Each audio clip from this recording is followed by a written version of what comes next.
भगवान भी आपको चाटा मारते हैं। सुन के अजीब लग रहा होगा पर बिल्कुल सही है।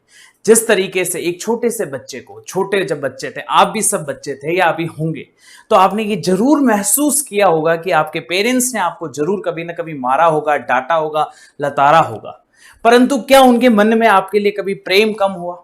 और उस मार के पीछे भी आप सबने सुना होगा कि अगर माँ बाप ने मारा है तो कुछ फायदे के लिए ही मारा होगा।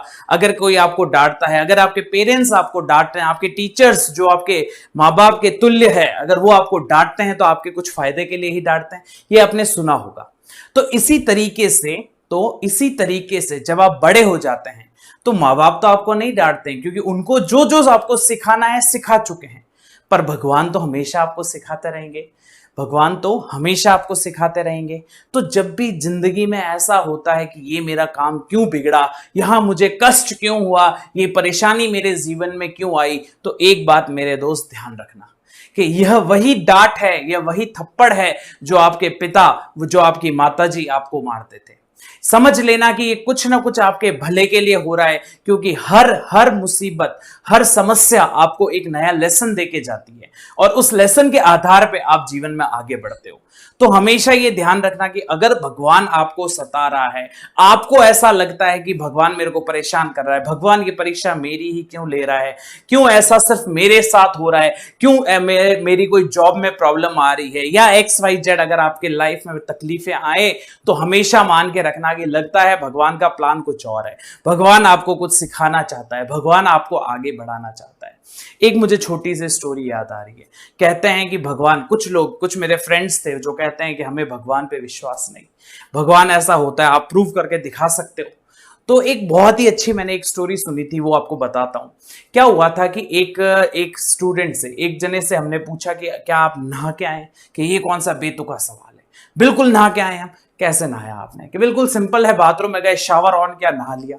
अच्छा, वो पानी कहाँ शावर का था? कि शावर का कैसे हो सकता है पानी? पानी तो टैंक से आया था, शावर के तो थ्रू आया था।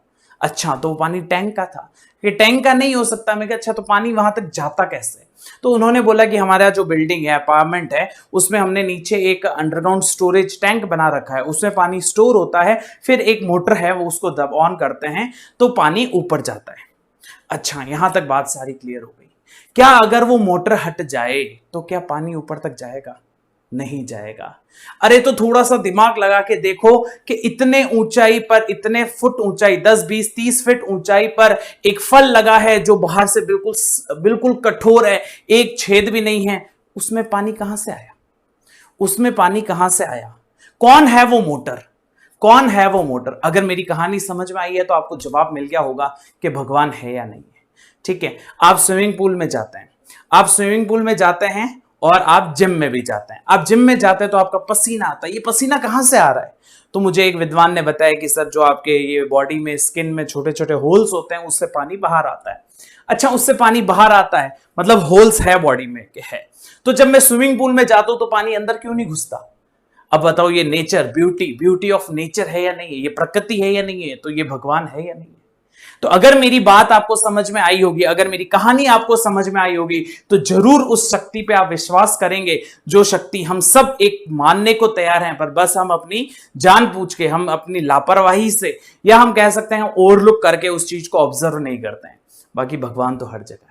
तो इसी प्रकार my dear students and my dear friends, अगर लाइफ में कभी भी ऐसा लगे कि ये प्रॉब्लम मेरे साथ क्यों आ रही है, ये मेरे साथ ही होना था, अच्छा मेरे तो किस्मत ही खराब है, नहीं, हो सकता है आपके लिए प्लान बी जो भगवान ने तैयार कर रखा है वो ज्यादा अच्छा हो सकता है। आपने जो गलती करी है उससे कुछ सीख ली है जिससे आप ज्यादा आगे जा सकते हो। तो always think like that, you will feel good.